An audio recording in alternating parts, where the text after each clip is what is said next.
Makki surah is revealed in Taif. Is that going to be called a Taifi surah? What do you think? Surah is revealed in Tabuk. You're going to call it a Tabuki surah. Tabuk is far from Medina, right? All the way north. So Makki surah and Madani surah, this is not a geographic division. This is a division based on time. So Qabla al-Hijrah, before the Hijrah, any surah revealed is called Makki surah. And after the Hijrah, wherever it may have been revealed, is called Madani surah. So Nabi Sallallahu Alaihi Wasallam, after Hijrah, did he ever go to Makkah? A couple times. How many times? First in the 6th year after Hijrah, when he saw the dream, then he did not get a visa. And they deported him back. Such a sad incident, called the Sulhul Hudaybiyah. 6th year. Then 7th year, he went to do the make-up Umrah. They allowed him to come back in the treaty. One of the terms was that you can come back and do Umrah next year. So 7th year he went. Then 8th year he went again. That was the Fath Makkah, conquest of Makkah. 9th year he sent Abu Bakr radiallahu anhu to lead the Hajj. Because that was the hybrid Hajj, Muwahidun and Mushrikun together. And then he said that next year will be the true Tawheed Hajj, Muwahidun, Muslimun only. And then the 10th year he went for the Hajj al-Wada, farewell Hajj, first Hajj and last Hajj of Islam. So all these years that he went in Makkah, in the 6th year and 7th year, 8th year and 10th year, there are many ayat that were revealed in Makkah, but they're called Madani because they're post-Hijrah. Right. Anyway, so the Madani surahs, what is one major distinction in the content of the Makki surahs and Madani surahs is, these are not like very subtle points of tafsir. They're very general concepts I'm sharing. What is the one major difference between Madani surahs and Makki surahs? Makki surahs are in the beginning, right? And Madani surahs are later. So Makki surahs is working on developing the Iman. So Makki surahs are focusing on Tawheed, Risala and Akhirah. Really strengthening the Iman in the heart, believing in one Allah, because the Qur'an is addressing in a society that is steeped in shirk. So Tawheed, the oneness of Allah, and recognizing His oneness through His signs in His creation. And then the Risala, the prophethood of Rasulullah ﷺ, that he is the Prophet of Allah. وَمَا هُوَ بِقَوْلِ شَاعِرٍ. He's not a poet. قَلِيلًا مَا تُؤْمِنُونَ. Why few of you are believing? وَلَا بِقَوْلِ كَاهِنٍ. He's not a fortune teller. قَلِيلًا مَا تَذَكَّرُونَ. Few of you are taking heed. Right? What is this? تَنزِيلٌ مِّن رَبِّ الْعَالَمِينَ. This is revelation of the Lord of the worlds. نَزَلَ بِهِ الرُّوحُ الْأَمِينَ. Another place, the Ruh al-Amin angel has brought this Qur'an down عَلَى قَلْبِكَ, on your heart. So talking about the Risala of Nabi Sallallahu Alaihi Wasallam. نون والقلم وما يسطرون ما أنت بنعمة ربك بمجنون. You are not majnoon by the blessing of your Lord. After Allah swears by the pen, the qalam and the Lawh al-Mahfuz, what it has written in the preserved tablet. إنك لعلى خلق عظيم. You are the manifestation of moral excellence. So talking about Nabi Sallallahu Alaihi Wasallam, he is my prophet. إنه لقول رسول كريم في كتاب مكنون لا يمسه إلا المطهرون, etc. This is Risala. And third one is Akhirah. Third one is Akhirah. So all the different, Akhirah is a all-encompassing term, refers to Ahwal Qabl al-Maut, before death, Ba'd al-Maut, at Heen al-Maut, at the time of death, Ba'd al-Maut, in the Barzakh, and Yawm al-Qiyamah, and the blowing of the trumpet. How many times? 2 times. Right? The trumpet will blow 2 times. وَنُفِخَ فِي الصُّورِ, first will blow, فَصَعِقَ مَنْ فِي السَّمَاوَاتِ وَمَنْ فِي الْأَرْضِ, everything is destroyed. Vibrations, right, of the trumpet.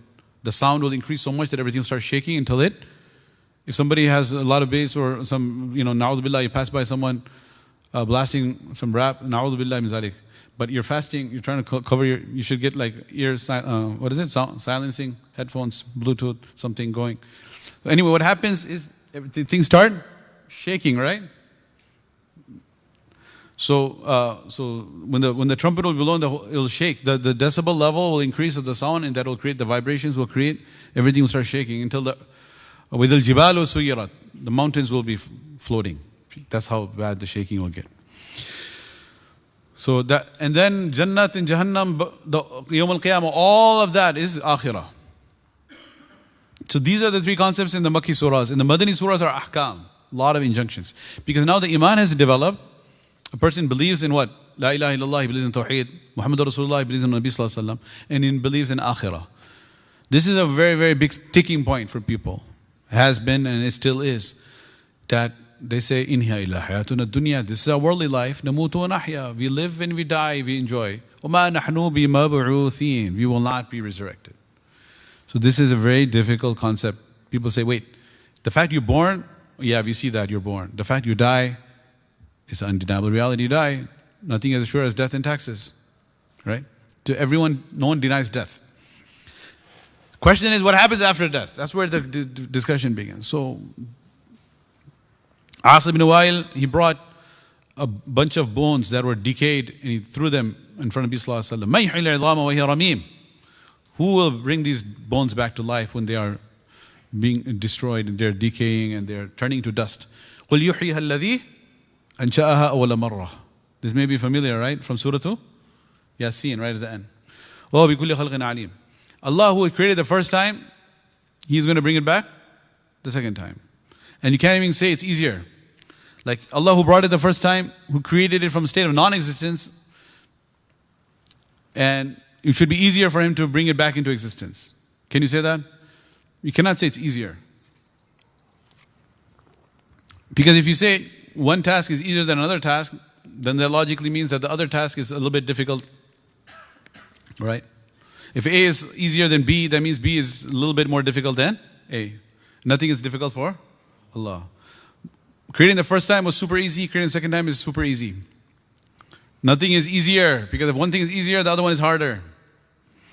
Allah. So, if you say for algebra 1 is easier than calculus, that means calculus is a little bit harder than algebra 1. So anyway, the Tawheed, Risala and Akhirah, all of these things are in Makki surah. Now the Iman is built, Iman is strong, then all the Ahkam come in the Madani surahs. Ahkam. So this is the tartib as well for us. This is our own personal journey, is that we have to work on Iman. And then after our Iman develops, it'll be easier for us to implement the Ahkam. But we got to be careful with this concept. It doesn't mean that, look, I'm working on my Iman is weak. So, I'm in the initial stages. Makki daur se guzar rahe hain.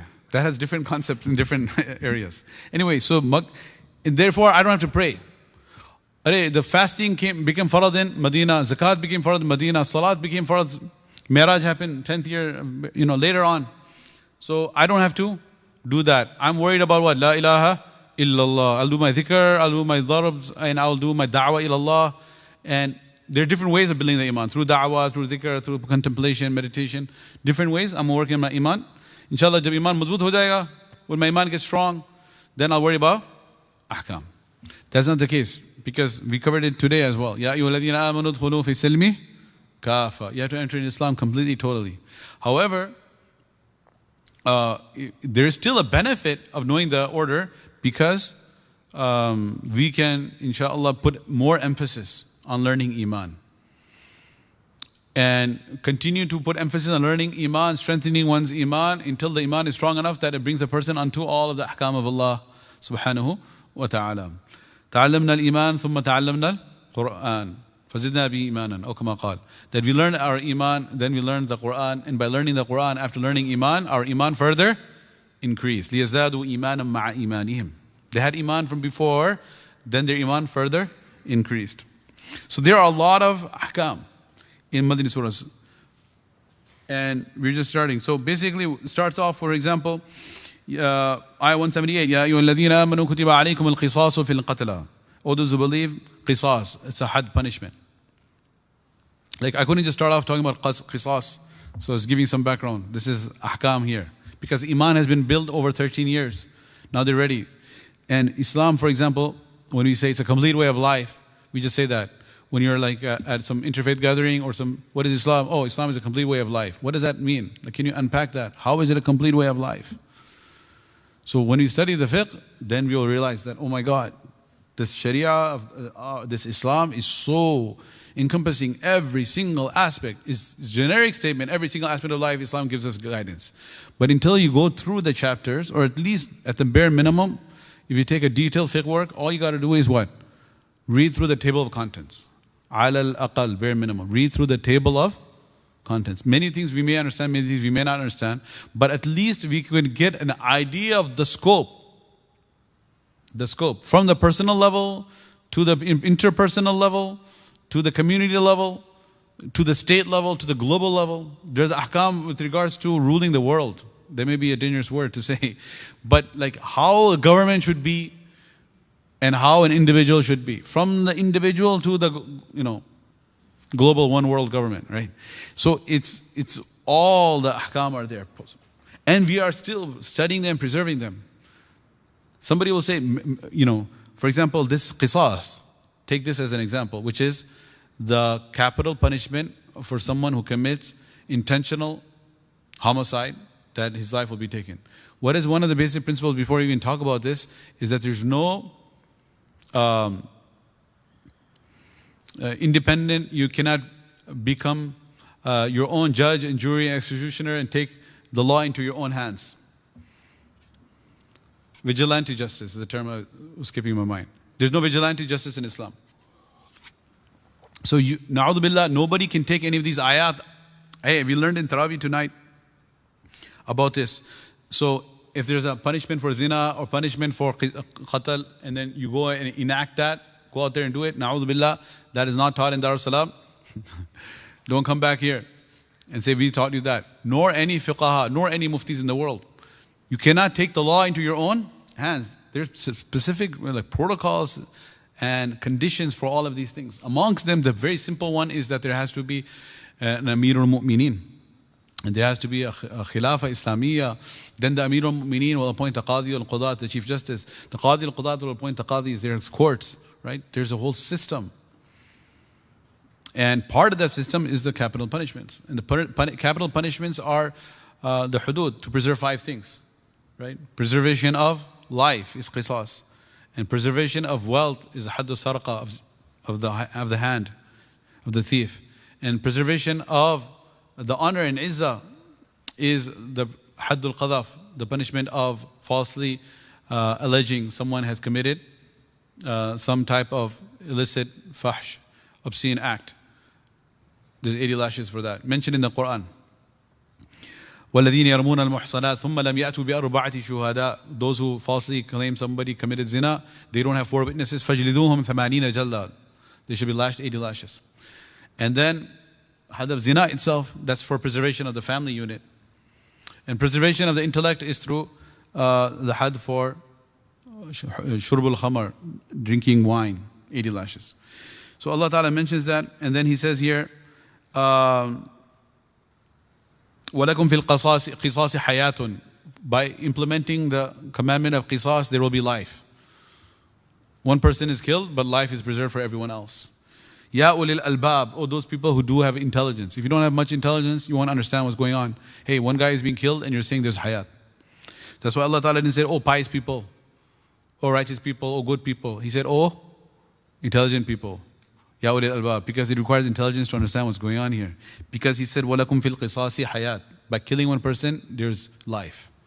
So Ya ulil albab, oh people who have intelligence, لَعَلَّكُمْ تَتَّقُونَ. Then after that, Allah subhanahu wa ta'ala speaks about the famous ayats about fasting, which we are going through. Watch it there, so just about 15 minutes are already gone. Maybe I'll add about 5 minutes. Kutiba alaykum as-siyam. Allah Ta'ala speaks about fasting. He says, these are ayat that we hear all the time. And we still need to hear about it because we are still in need of it. As I mentioned one time before, that there was a whole article I read in an Islamic magazine that why are the khatibs every time mention these ayat in Ramadan?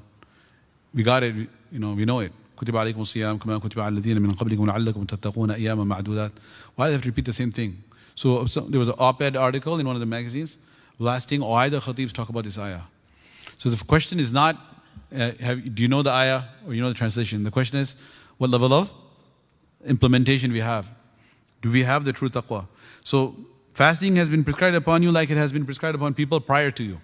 Why Allah Ta'ala is talking about prior people? Hey, if they survived, you can survive. If they did it, you can do it. Relax. That's why He's saying fasting is not only upon you. Why me only? Like when you tell your children, okay, you got to do your homework. Then you say, why am I being penalized? I can't play outside. No, your older brother had to do it too. He finished it, that's why he's playing. You do your work, you can play too. Right? So that's what Allah Ta'ala is saying. Previous nations, they fasted. Now it's your turn, you fast. Allahu Akbar. لَعَلَّكُمْ تَتَّقُونَ. What are you going to get? You'll gain taqwa. How do you gain taqwa? It's because basic concept of taqwa is to realize Allah is watching me. إِنَّ اللَّهَ مَعِي. Allah is with me. يَرَانِي. He sees me. وَيَسْمَعُ كَلَامِي. He hears what I'm saying. He knows what I'm thinking. يَعْلَمُ السِّرَّ وَأَخْفَى. He knows my secrets. He knows that which is hidden in the heart. So having that knowledge of the presence of Allah and feeling Allah Ta'ala's presence at all times. Such a feeling of His presence that will prevent a person from disobeying Him. That's called taqwa. And what happens is this is an active exercise of developing taqwa. Because as biological human beings, we have certain urges and desires. Beyond urges and desires, actual physical need. It's a need. What's the need? Food and drink. So, and reproduction. These are needs. So physical need, most important would be like drink, for example. Thank God there's no fasting on breathing. That's like the most important thing, breathing, right? If Allah says, like these Hindu sadhus, saans pakad ke ek pair pe khade hain, right? Stuff like that. Then, na'udhu billah, those pandits or those Buddhist monks, right? They're doing kung fu training out there in like the mountains of Tibet, holding their breath for so long, stuff like that. We don't have to do that, right? So anyway, so we need air, we need food, we need water, and then we need food. These are the things we need. خُلِقَ الْإِنسَانُ ضَعِيفًا. We are very weak human beings. So, and then our, marketing, they tell us, obey your thirst. If you're hungry, then grab the Snickers. Go for it, right? Just do it. Take a break, have Kit Kat, right? So these are all the marketing slogans. They're teaching you what? Follow your desires. Obey your thirst. But the Shariat comes and says that don't. So when you're thirsty, you want to go and grab, you want to drink. And then you stop. Are you stopping because your mom is watching you, your dad's watching you? No. Your sheikh or your ustad is watching you? No. Your brother or sister watching you? No. Who's watching you? All right. So this is like the ultimate, most classic story with the kids about the father who gave the candies to the kids. He said, Beta, you can enjoy this candy. Only one condition. Remember that? 30 years ago, 40 years ago, 50, 60, depending on your respective age. You heard the story. Hopefully you heard the story. This is one of the most classic stories. If you didn't hear it that time, then offline I'll repeat it for you. No, it's okay. I'll just, khulasa, there's a drama, with the drama with the kids, you add a lot of drama, there's like the abridged version. Abridged version, the Cliff Notes. Simple one is that the father, he tells the kids and he gives them chocolates and he says, you can eat it, but just make sure, what? You eat it where no one can watch you. So everyone, the big one goes, eats it, second one goes there, then the chota, it's always the masoom chota wala. Right? The young one, he comes back and he says that, I can, I'm struggling. Why? Wherever I go, if I go in the closet, if I go here, if I go there, at the end of the day, Allah is watching me. Subhanallah. So that's the concept. Subhanallah. This is a story which is so beautiful to imprint in the heart of the child, like Nabi Sallallahu Alaihi Wasallam did with the baby, Abdullah bin Abbas. He was such a young boy, he said, Kuntu ridfan Nabi Sallallahu Alaihi Wasallam, I just climbed on into the back of my cousin, illustrious cousin, Muhammad ibn Abdullah bin Abdul Muttalib, Sallallahu Alaihi Wasallam. And he is Abdullah bin Abbas bin Abdul Muttalib. They have the same dada, first cousin. He said, I jumped onto the back of my cousin, camel, and I was riding with him, piggyback. Oh, I mean, that's not a good word. Horseback. Anyway, so he was behind him, and then he said, Nabi Sallallahu Alaihi Wasallam told the little boy, Ya ghulaim, oh dear boy. Remember these words. احفظ الله يحفظك يحفظ الله تجده تجاهك وإذا استعنت فاستعن بالله وأعلم أن الإنس والجن لو اجتمعت على أن ينفعوك بشيء لا ينفعوك إلا بشيء قد كتبه الله لك. There's a long hadith. But the point of it is teaching him Tawheed. This is the same concept Luqman is teaching his young boy. Luqman Hakim or Hakim Luqman. In Surah Luqman. Ya bunayya, O my dear son, إنها إن تكن مثقال حبة من خردل فتكن في صخرة أو في السماوات أو في الأرض يأتي بها الله. If you do any deed, a small little deed, like an iota, like a mustard seed size, you hide it anywhere in the heavens. You hide it in the earth. In the sakhara, underneath a boulder, you hide the deed. يأتي بها الله. Allah will bring it forth on the day of judgment. ومن يعمل مثقال ذرة خيرا يره ومن يعمل مثقال ذرة شرا يره. You do an atom's worth of good, you will see it. Atom's worth of sin, you will see it. It is being recorded. Common theme here is what? Little kids are being taught. Little kids are being taught this. Luqman Hakim's son was a baby boy. Abdullah bin Abbas is a young one. And this story, my parents told me, your parents told you, hopefully, or grandmother, if she had more time, perhaps. Then the father and mother are busy. The grandmother, grandfather, this is a blessing from Allah Ta'ala. They told you. That's the same concept in Sawm. Because when when you're hungry or you're thirsty, you want to eat or you drink, then you think, oh, I'm fasting. Maybe we just stop there and say, oh, I'm fasting, I'm not. But let's just engage with that thought. So what if you're fasting? Who cares? Who knows? We just stop there, oh, I'm fasting, I'm not going to drink. But we shouldn't just stop. And it's going to happen because you're thirsty. Who wasn't thirsty today? Everybody was thirsty for a bit. Some were less, some were more. But if we ignore it, we say it's for the sake of Allah. But when anytime you are reaching for the water, you go to the water cooler at work, or and then you say, oh, no. Instead of just passing by, say, oh, I was fasting, I'll leave it. Just engage with that thought for a moment. That's the whole exercise of taqwa. And remind yourself, wait a second. Why am I not drinking?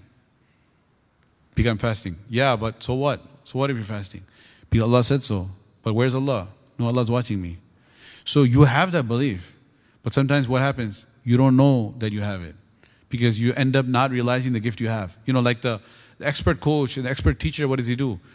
The student has that skill within him. He has that ability within him, but he doesn't believe in himself. He says, I can't do it, I'm a failure. So the job of the coach is what? To say, man, you can do it, you have it in you. You can finish the hifz, you came to 23 paras, you only have 7 left, or 25. So the beautiful teacher who positively impacts his student is the one who encourages him and says, you can get through it. I know you have it in you. So likewise, we forget, we have an Iman. We have to remind, hey, I'm not eating and drinking because I believe Allah is watching me. And have that exercise repeated. And that is the reality of لَعَلَّكُمْ تَتَّقُونَ. So that Allah who is watching in Ramadan, does he take a break after Eid? No, he's watching all the time. Right? لَا تَأْخُذُهُ سِنَةٌ وَلَا نَوْمٌ. Surah, you heard the Ayatul Kursi? Did you wake up? One of the Imam, he was reading random stuff. Then he came to Ayatul Kursi. Oh, I know that one, right? لَا تَأْخُذُهُ سِنَةٌ وَلَا صَوْمٌ. Neither sleep nor slumber overtaketh him, as Piqta used to say, rahimahullah. Neither sleep nor slumber overtaketh him. So Allah Ta'ala is always watching. So inshaAllah, once we develop that in Ramadan, we can continue with that till the end of our lives. May Allah subhanahu wa ta'ala give us tawfiq. And we just started this. Inshallah, it was very enjoyable spending time with you. May Allah Ta'ala give us tawfiq to go over more ayat every night and to inshaAllah bring this into practice. Wa akhiru da'wana alhamdulillah rabbil alamin.